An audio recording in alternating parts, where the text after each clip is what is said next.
27مین نمایشگاه بین‌المللی کتاب تهران،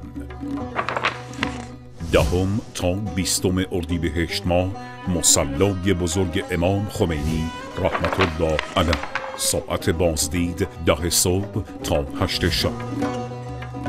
بهشت دانایی در ضیافت کرامات. معاونت امور فرهنگی وزارت فرهنگ و ارشاد اسلامی.